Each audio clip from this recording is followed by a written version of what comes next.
Hello, my dear student. Welcome to Shiksha Lab. Today, I would like to teach about like this non-aspirated sound. So, আমি একটি ধারাবাহিক spoken ইংলিশের উপরে একটি course চালু করেছি। তার আজকে হচ্ছে 12তম ক্লাস। তোমরা যারা পূর্বের ক্লাসগুলো দেখো নাই তারা এখনই দেখে আসতে পারো। তো আজকে আমরা শেয়ার করব নন অ্যাসপাইরেটেড সাউন্ড। পূর্বের ক্লাসে আমি অ্যাসপাইরেটেড সাউন্ড কীভাবে করতে হয় সেটা শিখিয়েছি।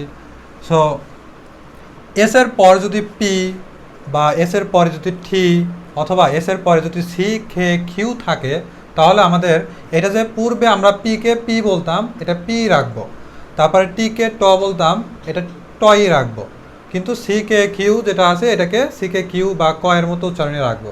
সো পূর্বের ক্লাসে আমরা দেখেছি যে অ্যাসপাইরেটেড সাউন্ডের বেলায় পি হয়ে যায় ফ এর মতো বা ফি হয়ে যায়, টি হয়ে যায় ঠ এর মতো, সি কে কিউ ক না হয়ে যায় খ এর মতো। সো সেইটা ছিল হচ্ছে অ্যাসপাইরেটেড সাউন্ড। আর আজকে আমরা শিখব নন অ্যাসপাইরেটেড সাউন্ড, মানে আমরা পূর্বে যেরকম সাউন্ড শিখে আসছি সেইটাই থাকবে। সো লেটস সি, এস এর পর যদি ফি থাকে এটাকে আমরা প এর মতো উচ্চারণ করব। পূর্বে আমরা বলছি ফ। সো দেখো স্পট, আমরা এটাকে যখন আমরা এস না বলা এরকম কি বলছি ফট বলতাম, কি বলতাম ফট। এই যে উচ্চারণ কিন্তু ফ দিয়ে আসতো, ফট, পট না বলে ফট বলতাম। কিন্তু পূর্বে যদি একটা এস অ্যাড করো তাহলে এটা স্পট হয়ে যাবে, মানে এটা পি প এর মতো উচ্চারণ হবে। ওকে, তাহলে এটা হবে নন অ্যাসপাইরেটেড। ওকে, তাহলে স্পট, স্পিল, স্পাই, স্পিকা, এখানে তুমি স্পিকাও বলতে পারো, আবার লাস্টের আটা সাইলেন্ট রাখতেও পারবো। আমরা 10তম ক্লাস বা 8তম ক্লাসে শিখিয়েছি যে আর এর ব্যবহার। তাহলে তোমরা যারা আর এর ব্যবহার দেখো নাই তাহলে তোমরা এখনই দেখে আসতে পারো। তাহলে এখানে দেখতে পাচ্ছি যে স্পিকা বলতে পারো, আবার আমেরিকান সাউন্ড করলে স্পিকারও বলতে পারো। ওকে, আচ্ছা, এরপরে আছে স্পুন। এরপর কি স্পুন। তাহলে আমরা একদমে প্র্যাকটিস করতে থাকবো। Spot, spill, spy, speaker, spoon. Spot, spill, spy, speaker, spoon. Spot, spill, spy, speaker, spoon. একদমে 4 থেকে 5 বার, সর্বোচ্চ 10 বার প্র্যাকটিস করবা। এরপরে আছে stop, still, stay, sticker, stone. Stone একটু টেনে বলতে হবে, stone. So stop, still, stay, sticker, stone. একদমে 5 বার বলো।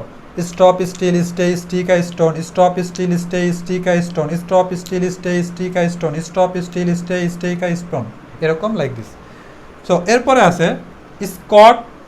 দেখো সির পরে কিন্তু এস এর পরে কিন্তু সি আছে, সি কিন্তু কয়ের মতোই হয়েছে।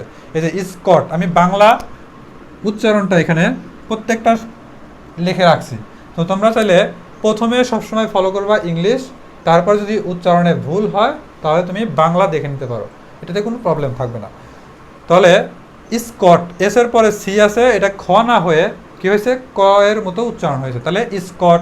কে কেও আবার সেমভাবে ক এর মতোই উচ্চারণ করবো। তাহলে স্কিল, স্কাই, স্কেইটা, স্কেইটা। তাহলে এখানে লাস্টের যে আটা আছে এই আটা কিন্তু উচ্চারিত হয় নাই, বা তুমি চাইলে উচ্চারণ করতেও পারো, দুইটাই রাইট। স্কেইটা অথবা স্কেইটার। স্কোপ, স্কোপ, স্কোপ, এরকম।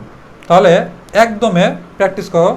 Scott, skill, sky, skater, scope. Scot, skill, sky, skater, scope. Scot, skill, skate, skater, scope, এরকম।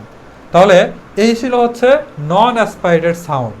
পূর্বে যদি এস থাকে তাহলে ফি, ঠি, সি, খে, কিউ, ফ, ঠ, খ এর মতো উচ্চারণ না হয়ে আমরা এটাকে প, টি এবং ক এর মতো সাউন্ডটি রাখবো। ওকে, তাহলে এখন আমরা মুখের যে জড়তা, এই জড়তা কমানোর একটা ম্যাজিক আমরা এখানে লিখেছি।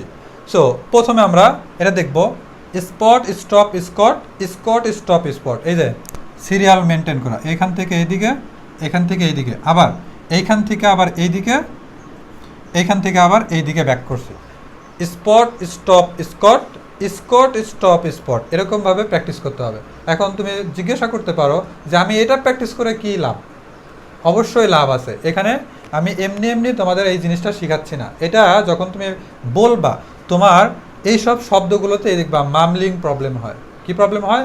মামলিং মানে তোতলাও।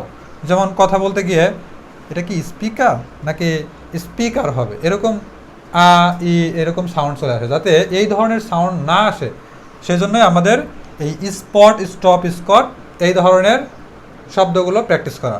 তাহলে এইগুলো বলা হয় ইংলিশ ভোকাবুলারির সাইলেন্ট ম্যাজিক। কি বলে? Silent magic. তাহলে সাইলেন্ট মানে কি? গোপন বা তোমার ঢেকে রাখা। তো এই সাইলেন্ট হচ্ছে তোমার শব্দগুলো অবশ্যই প্র্যাকটিস করতে হবে, তাহলে তোমার কী হবে, তোমার যে মুখের ফ্লুয়েন্সিটা এটা দ্রুত বৃদ্ধি পাবে। তো আমি কথা না বাড়িয়ে শুরু করি। Spot, stop, scot, scot, stop, spot. তাহলে একদমে আবার বড় ট্রাই করো। Spot, stop, scot, stop, stop, এরকম। Spot, stop, scot, scot, stop, spot, spot, stop, scot, scot, stop, stop. Spill, still, skill, skill, still, spill, spill, still, skill, skill, still, spill, spill, still, skill, skill, spill. So এরকম। Speaker, sticker, skater, skater, sticker, speaker, এরকম। তো speaker, sticker, skater, skater, sticker, speaker. এরপরে আছে spy, stay, sky. এরপরে আবার sky, stay, spy. তাহলে in a breath one time, spy, stay, sky, sky, stay, spy, spy, stay, sky, sky, stay, spy, like this. লাস্টেরটা হচ্ছে spoon, stone, scope, scope, stone, spoon. তাহলে in a breath, spoon, stone, scope, scope, stone, spoon, spoon, stone, scope, scope, stone, spoon. এখন তোমার দম যদি একটু বেশি হয়ে থাকে তাহলে তুমি প্রথম থেকে একদম শেষ পর্যন্ত একদমেও বলতে পারবা, like this. Spot, stop, scot, scot, stop, spot, spill, still, skill, skill, still, spill, speaker, sticker, skater, skater, speaker, sticker, spy, stay, sky, sky, stay, spy, spoon, stone, scone, scone, spoon, stone, scope, scope, stone, spoon. Okay, তাহলে এভাবে যদি তুমি practice করো তাহলে মুখের যে জড়তাটা এটা চলে যাবে। সো এই ছিল আজকের নন অ্যাসপাইরেটেড সাউন্ডের ক্লাস। পরবর্তীতে নতুন কোনো টপিক নিয়ে হাজির হব, সেই পর্যন্ত আমাদের শিক্ষা ল্যাবের সাথে থাকুন। আপনি যদি ইউটিউব চ্যানেল থেকে দেখে থাকো তাহলে অবশ্যই সাবস্ক্রাইব করবা, আর যদি ফেসবুক থেকে দেখে থাকো তাহলে অবশ্যই কী করবা, ফলো করবা। তো দেখা হচ্ছে পরে কোনো ভিডিওতে। আল্লাহ হাফেজ, সি ইউ টুমরো।